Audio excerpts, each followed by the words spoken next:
At first glance, the Hilton Tulum Riviera Maya seems like a perfect resort for an all-inclusive getaway. But there's definitely some issues with the property that I'd like to fill you in on before booking.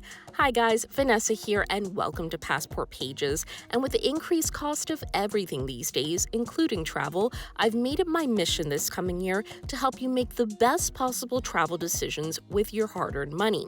So as budget travel will be a bigger focus for the channel in 2025, I've also decided to add some standalone resort reviews, which some of you have been requesting, and basically give my honest opinion on whether the property is worth your valuable time and money. And if these types of individual reviews are something you'd like to see more of, please give the video a thumbs up. That's really helped me eliminate some videos we've done for many years in a row that no longer seem to be what you all want to see, and we're definitely adjusting accordingly to your likes and comments. So without further ado, let's jump right into the review.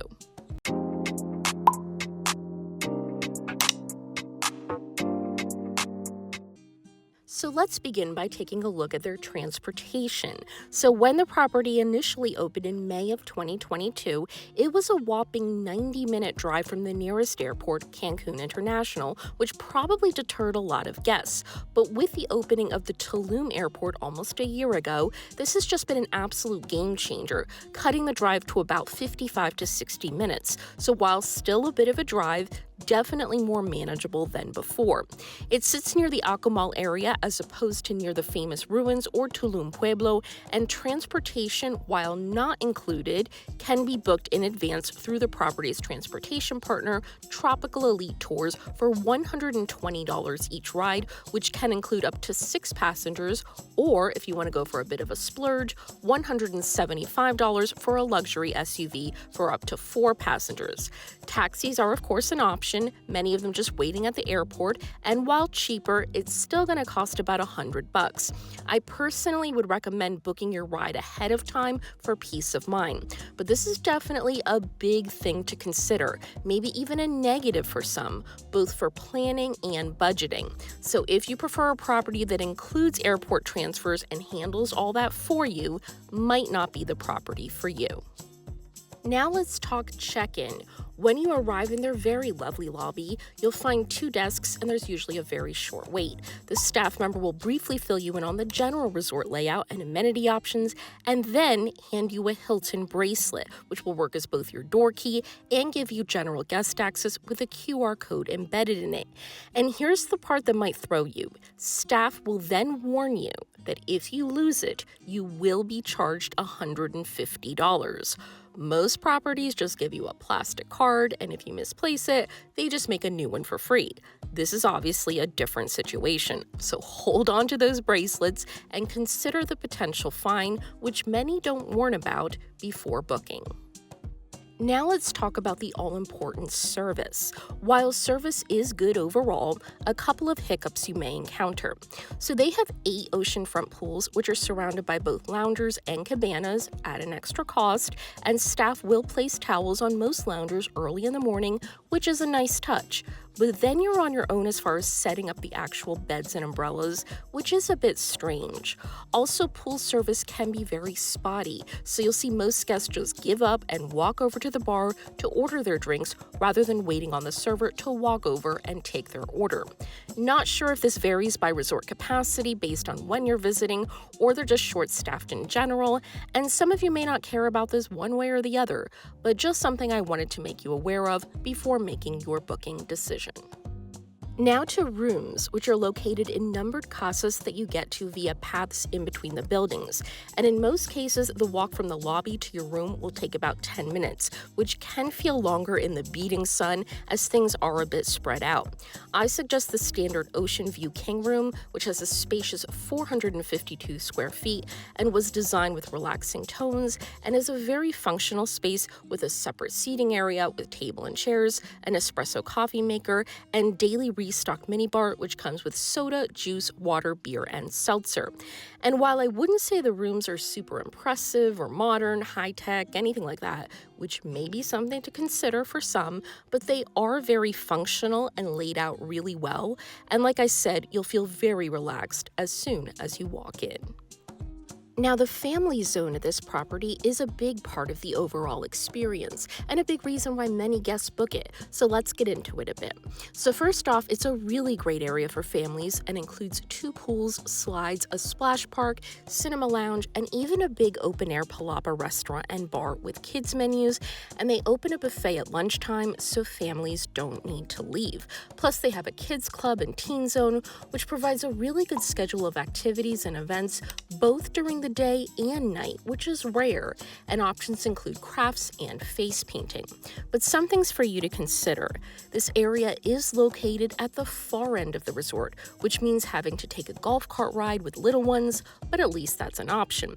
I do get that they wanted this area to be somewhat removed from the rest of the property, but just know that as a result, that means a bit of an effort to get there, especially when you're lugging kids and things for a pool day.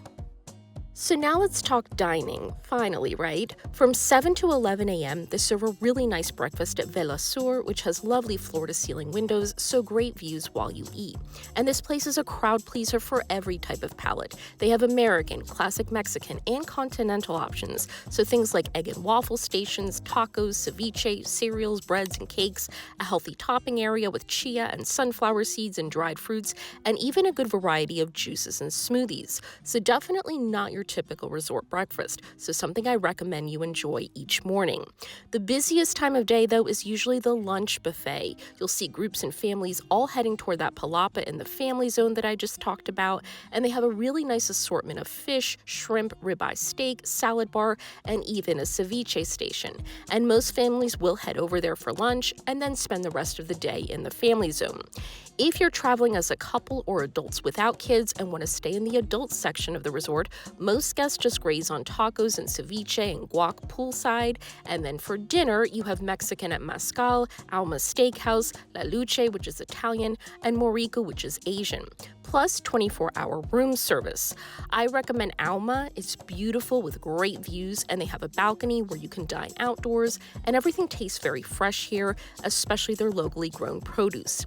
Just beware, they do charge extra if you add premium options like rack of lamb, filet mignon, or lobster, and that throws a lot of guests for a loop.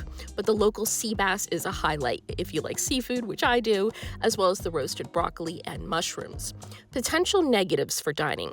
While I pointed out some highlights, overall, it's fine, but just know a lot of the dishes repeat the same flavors and ingredients, even across various dining locations. So if you're planning on a longer stay, it could start to feel very repetitive.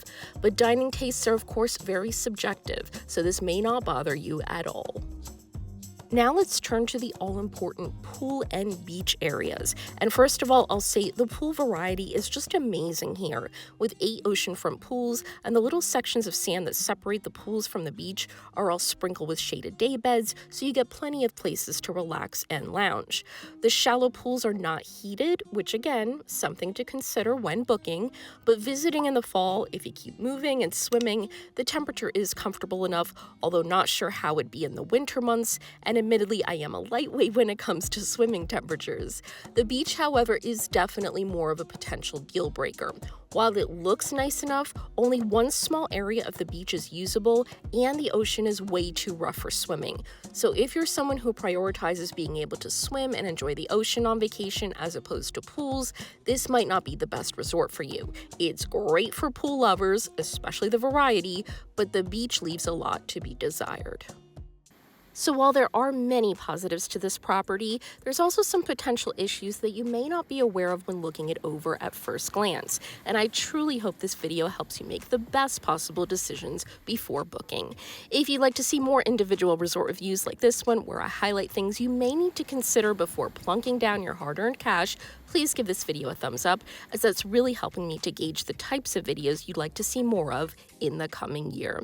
This is Vanessa for Passport Pages. Thank you so much for watching, and I hope to see you all very soon. Bye, everyone.